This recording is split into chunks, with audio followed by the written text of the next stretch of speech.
This is your Wednesday Daily Delivery. I am Michael Rand. Got a lot of good stuff for you today. Got to talk Timberwolves here in a little bit. A big win for them on Tuesday against all odds. They shot 13 for 55 from three-point range. That is an awful lot of three-point attempts, and it is most certainly a lot of three-point attempts when you actually win the game, which they did against Charlotte. So we're going to talk about that. Tonight is their last game before the All-Star break, so a little bit less Wolves talk after tomorrow, I guess. Tomorrow's show, Dane Moore will join me, and then we'll probably take a little break on the Timberwolves.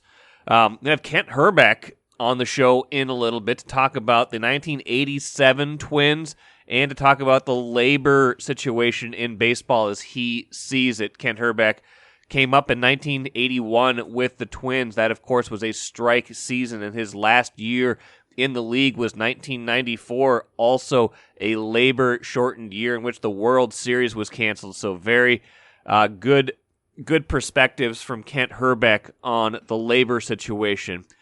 But first, what did I miss? Going to do something a little bit different today because of that Major League Baseball labor situation, and normally at a time like this, we would be talking Twins quite a bit. This would be the week when pitchers and catchers would be reporting to spring training, and we'd be thinking about how good is this team going to be this year? You know, can they bounce back from last year's 73 and 89 finish? And I'm sure we'll eventually get to talk like that, assuming this labor standoff is not forever. But today, I'm going to give you a season preview of the 1987 Twins as I see it, as I would have probably done it 35 years ago had this podcast existed back then. So here we go. Here's my season preview of the 1987 Twins. Going into this season, I think there's some reason for optimism, but I'm struggling to see what Bert Blyleven was talking about. This was for a little historical context. If you didn't see this back in 1986, at the end of last season, Bert Blyleven said basically, this, I believe in this team. Here, let's actually play the clip. This was from Fan Appreciation Day, October 3rd, 1986. This is what Bert Blyleven said. You know, it was a frustrating year for us. I'm representing the players. We had a lot of players that had great individual years. I was very fortunate in 1979 to play on a World Championship club, and I know what it takes to win. And if we can, going into next season, get together as a unit, and 25 guys having the best years we're capable of having, hopefully we can bring a World Series to Minnesota. Now, again, that's great. It amounts to wishful thinking, I think. You're trying to pump up the crowd. You're trying to sell some hope, but this team won 71 and 91 in 1986. 71 and 91. How do you expect to make that kind of leap into 1987 when, frankly, I just don't really see it. I mean, the 71 wins, I know, Tom Kelly took over towards the end of the season. They went 12 and 11. Seemed like it gave them a little bit of confidence, a little bit of stability. But guys, those were September games. Those are generally pretty meaningless types of games. Like, I don't want to get too excited about anything that happened in September baseball in over a 23-game span. That's a small sample size. So I think we need to pump the brakes on that. And, more than that, I got to say, where's the pitching going to come from? Blyleven had a pretty good year in 86, but he's getting older. You can't necessarily count on him doing that again in 1987.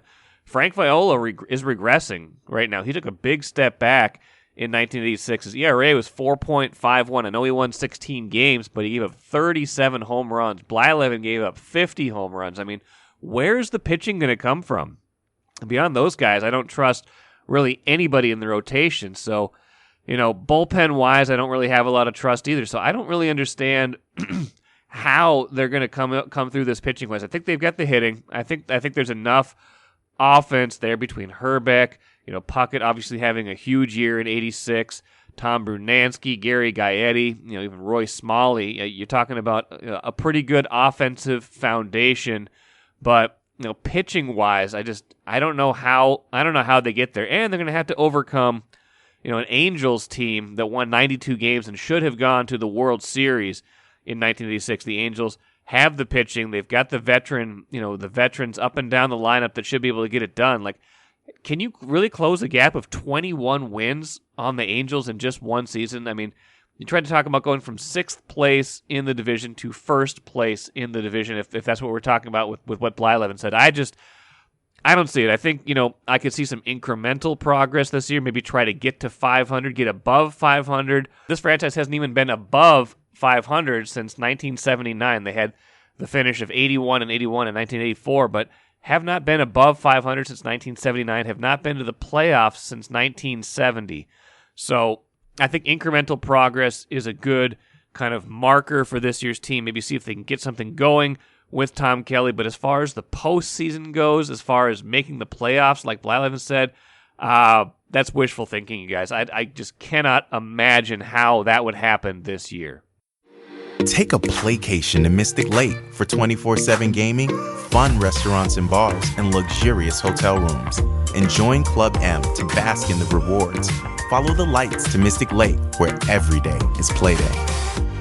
Excited to have back on Daily Delivery today, Kent Hrbek. Needs very little introduction, Twins legend. Kent, how you doing? I'm doing great, thank you. Thanks, Michael. Thanks for hopping on. A couple things I wanted to get to with you. The first, listeners might have noticed I had a little fun at the start of the show here, kind of talking about the 87 team, giving kind of like a fake preview of that season. We wish we were talking about the 2022 season preview at this point. Pitchers and catchers would be normally reporting this week where they're not a labor stoppage, but I thought we'd have some fun and bring some baseball talk into today. So, Kent, from your perspective, and again, we're going back 35 years. I don't expect you to remember every single thing that happened 35 years ago, but this was a team in 87 that was coming off of 90 losses. This team hadn't been to the postseason in quite some time, and I think you and I kind of talked a little bit even before we started here that expectations, you're always 0-0 at the start of the year, but when you're coming off a year like that and you don't necessarily have any real reason to think you're a great team, what do you remember from spring of 87 and what you guys thought you had with this team? Well, trying to look back, of course, like you say, it's 35 years ago, which is, I got to knock some rocks out of the way and move some dust to try to get back to where that was. But it's a long time ago. But you know what? I think every year, and I talked to you, I said, just earlier before we start talking on here, you're always optimistic when you go into the season with, different moves and stuff you make. And we didn't make a lot of moves that year. Got a couple guys. We had Blyleven already had joined the club in 86. But you know what? We had a pretty good core of players at that time with Viola, myself, and Puckett was establishing himself at that time. Now he'd been in the league for 3 years, I think, or 2 or 3 years, and Gaetti, Bernansky, myself. We had a pretty good core of players, and we knew if we could get some pitching, we didn't know, but we thought that if we got some pitching, we definitely had the offensive power there. We had a pretty good, solid group of guys playing already on the team that had been around together for a while already. And, addition of Dan Gladden in 87, guys came in that filled spots for us, and things took off. We didn't have a great year in 87 either, but we had enough to win the division. And that's when we really started playing well, is when there was nobody at the ballpark all summer long until the last month of the season. Is that right? I don't really remember too much about that. Does that mean, I guess that probably goes to speak to, expectations from fans too, because, like I said, you guys had made a little run in, played well in 84, but, 85, 86, not, things hadn't really necessarily gone your way, trying to establish some of those younger players still. I mean, when you are able to put something together, though, as a team, like how do you kind of know, or when do you know that you've got a good team that that's worthy of not just being confident, but that you can win games? Well, I thought we had that. I'm getting a noise on my phone. I don't know what it's from, but That was me. Sorry. Oh, okay. I got a text. I'll cut that part out.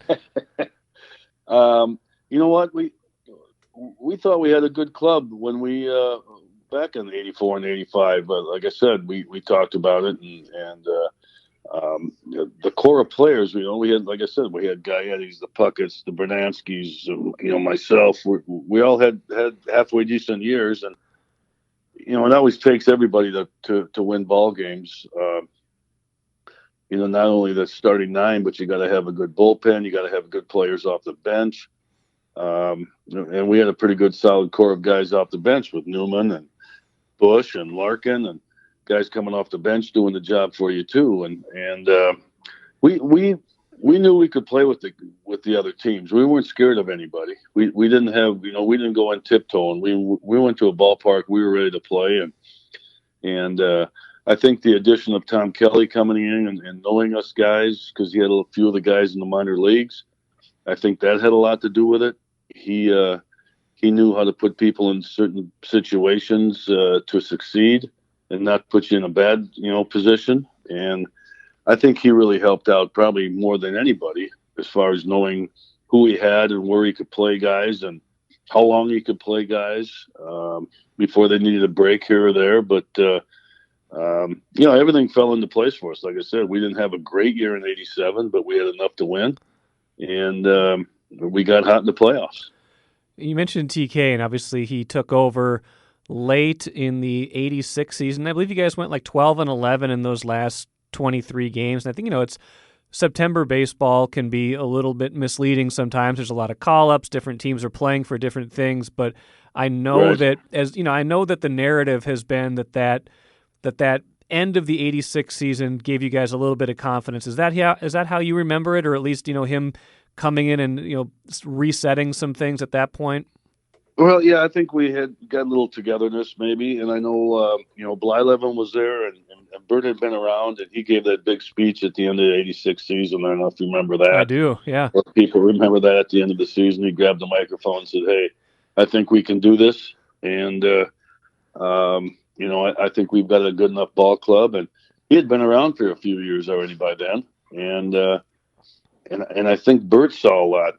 He's a guy you could probably talk to that would be able to say, "Hey, he saw what we had, and the different players that we had, and how much he liked our ball club, and if we could get things put together, he thought we could make a run, or else he wouldn't have said something like that at the end of the season to have the people, get ready. Something exciting could happen here."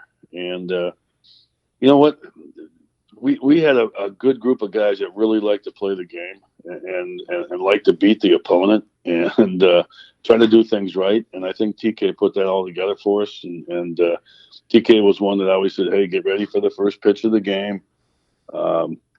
Get that first out, blah, blah, blah." It sounded old school stuff, but it prepared us to play the game every day and got us ready at the start of the game instead of waiting until the fifth inning when you could be down by 5 or 6 runs already. And all of a sudden, boom, the game's over with and you lose. But I really think he was a big motivator in getting us how to get prepared to play and play right. And hopefully things would happen good for us, and they did. Yeah. The last thing on '87, then I want to switch gears for a minute. But, season goes along, you guys get into the playoffs, you pull in a little bit of an ALCS upset, and then you get to the World Series, and here you are, and the dome field advantage that also existed in '91 helps you that year. I believe 8-0 at the Dome in the World Series those 2 years. Those 2 seasons. What you catch the final out of the '87 World Series. What it's the first big championship here. Just that journey. How do you put it all into words? You know what? Being from here, being a Twins fan since I could put on a pair of spikes, I guess, or a swing a baseball bat over being a kid. It was a pretty special moment for myself. I probably had a little different feelings, maybe not any different than maybe a guy like Tim Laudner, who also grew up here and was our catcher then. But, it was something that I wanted to see as a kid, never got to experience. And bringing the first World Championship to Minneapolis was pretty gratifying thing. Believe me, I partied as much as anybody, and I'm waiting to party again. But it's been 30 years now, 31 years since '91, but 35 since '87. But it was something that you play for, you dreamed about. I did it in the backyard as Tony Oliva and Harmon Killebrew and Rod Carew when I was in the backyard playing wiffle ball with the buddies. You hit that game-winning home run to win a World Series or something in the backyard, and being able to catch the final out of '87 was to me putting a lot more icing on the cake and putting a lot more beers in the cooler that week. It was a pretty exciting time for myself and family and friends, and the state of Minnesota. It was, no doubt. Now, you mentioned you're waiting to party again. The Twins have certainly had cracks at it in the postseason. Hasn't gone their way. And right now, everybody's waiting to party because there's no baseball. Interesting bookends to your career. You come up in '81, which, of course, is strike year in baseball. Part of that season wiped out. And your last season in the league is '94. The year where we lost the World Series, no World Series again because of the labor stoppage. I want to ask you, as you think back on that, I don't know what you remember about you're a young player or you're a veteran, what changed in your mind as you thought about, 81 or 94, but certainly now, it just feels like the sides, there's been a certain amount of acrimony that's hard to watch from a distance. Well, anytime I think you talk with striking players or teachers or union workers or whatever, it's never good. Everybody hates to do it, but you almost have to do it sometimes, I guess. And of course, back in '81 when I was in the minor leagues at the time, and they went on strike and they got back to playing. It was you learned when you got up and you talked to all the guys on the big league club then that, hey, work together. We're trying to make this thing better for the younger players. Stick together. We'll make it good for you guys in the future. And they definitely did. And then things got a little rocky again with some different agreements and what have you. And, we went on strike again in '94. Unfortunately, it was the year that I planned to retire and missed a month and a half of the season. Was it August 14th or 12th or something that we went on strike in '94. So, and again, we were doing it for the players for the future because we wanted to make things right for the players. And it was a little rift between the players and the owners or whatever, and try to make it right for the guys like they did for us back in '81. So, it's no fun. And the guys are doing it again. To make it right for the players again. And everybody's going to say, well, they're making millions of dollars, blah, blah, blah. What do you need for this and that? But I think, it's the security factor that the guys are looking for a little bit and just trying to stay together and be a good, strong Major League Baseball Players Association and not let the owners take over and run the show. They want to be a part of it. We want to be together with them, and hopefully they can get things ironed out and we can get some baseball this summer. That would be a great thing. I mean, you mentioned too. I mean, it is definitely about the younger players they're trying to take care of, especially as you think about. You alluded to the money in the game, and that's changed a lot. Certainly since you were a rookie, and then you saw some of that money flow in as you were getting to be towards the end of your career, but it certainly has grown, outpaced inflation, even though inflation is certainly catching up a little bit lately. It's outpaced anything really, just the growth in salaries in sports. But, the thing we have to remember too is a lot of the players, while they might be millionaires, a lot of these owners are billionaires. And that's a bigger number. That's a bigger piece of the pie, and it sounds like a big part of this is those kind of mid-level players who come up a little bit later in their career are getting squeezed. They don't really have that earning potential that a lot of these other players have, and it's become a game of really playing these young guys while they can't make a lot of money, and then they become a little bit disposable at that point. Right, and I understand the fans' point of view too, with what the heck these guys, how much money they need to make, and blah blah blah. But it's they're not doing it to upset anybody. They're just trying to do for what, like we did for the guys back then.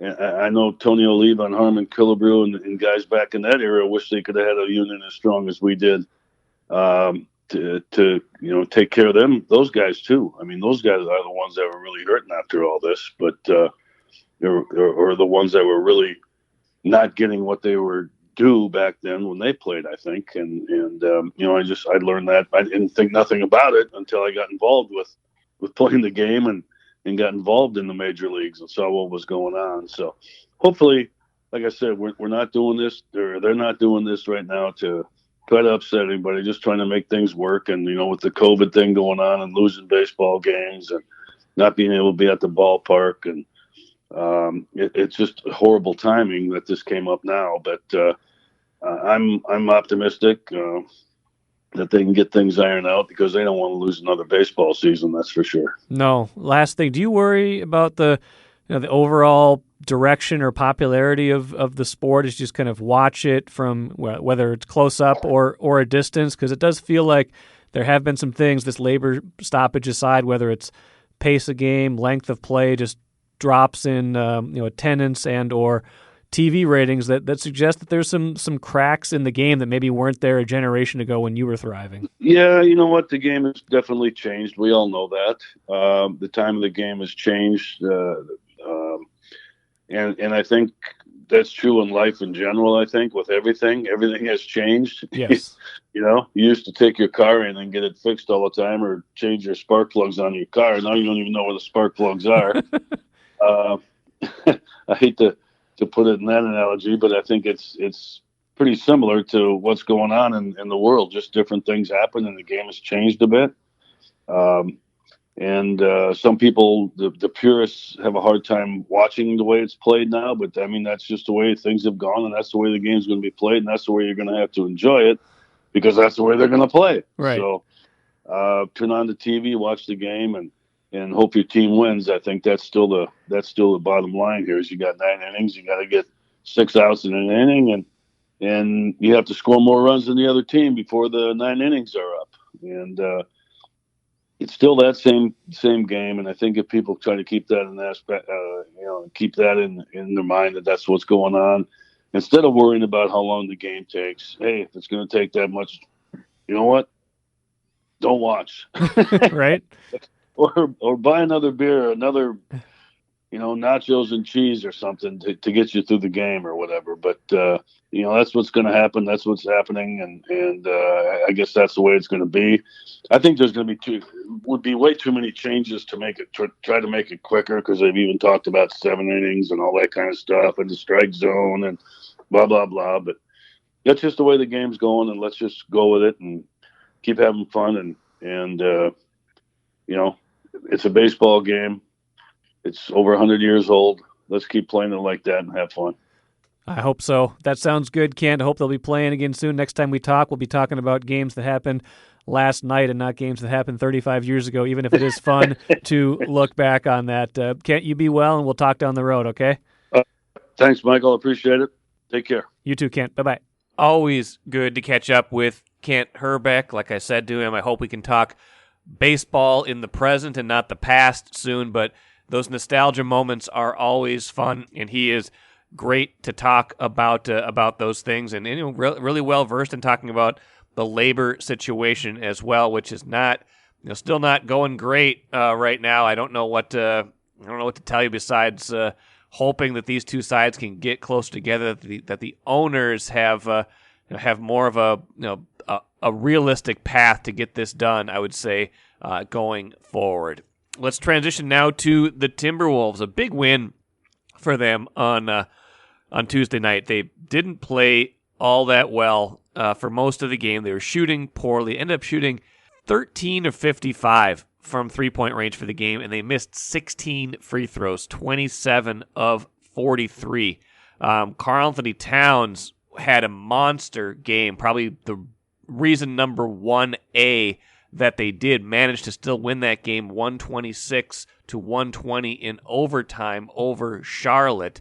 But it was not a work of art, but when you can win a game like that, when you shoot that poorly, when guys not named Karl Anthony Towns, by the way, were 9 for 44 from three-point range and 16 of 30 from the free throw line. I mean, not like he was the only player who contributed.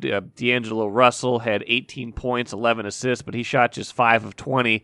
He was a plus 17 in the game. Jaden McDaniels off the bench had a really big game, 18 points, 6 rebounds, 3 assists, 4 steals, 2 blocks.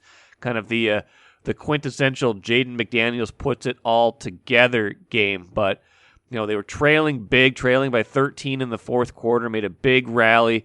Towns was a big part of that down the stretch, and they get a win over a team that's not a great team, but not a bad team. Charlotte is 29-30 now, kind of in a similar boat to Minnesota.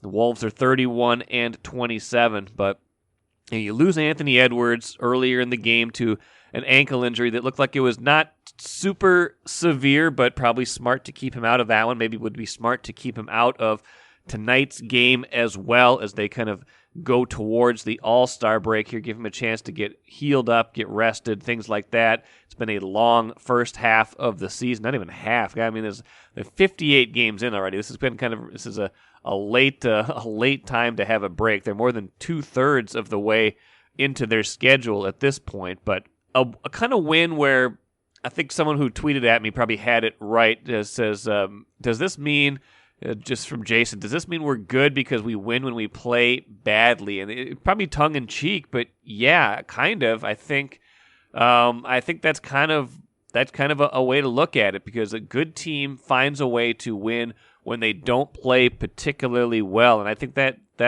describes the Wolves on Tuesday night. They did not play particularly well. They had the stretches of the game that I watched. They looked disjointed. They didn't really have much going. They were trying to play up to the crowd, probably the best crowd of the year at D'Angelo Russell's urging. But find a way to get it done. And that's, again, a marker of a good team, that you can still win when you don't play your best. And I guess that's the best way to sum up that game, in addition to Karl Anthony Towns being an absolute monster and looking like the all-star that he is this season. Let's finish with the cooler. U.S. men's hockey team loses in the quarterfinals of the Olympics, a shootout, and a kind of a bummer at that. They were ahead of Slovakia late. Slovakia ties it up in the final minute with the goalie pull, then wins in a shootout. The U.S. goes 0 for 5 in the shootout. Tough way to end what had been a pretty good and surprising run for a group that was, pretty hastily assembled after the NHL players pulled out of the Beijing games. So too bad for that. We'll want to watch tonight, though, the U.S. women playing Canada in the gold medal game. That should be a great one. So definitely, set your alarm, set your time. I believe that's a 10 o'clock start tonight.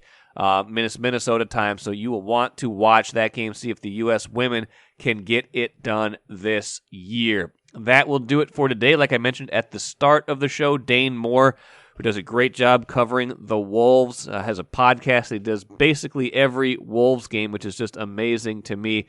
I have enough of a challenge sorting through everything I do on this show to have to do so many Wolves-specific podcasts. I tip my hat to him. I want to pick his brain on Patrick Beverley and a few other things from the week. So that will be on Thursday's show. Thanks again for joining me here today on Daily Delivery. I am Michael Rand. We will see you again on Thursday.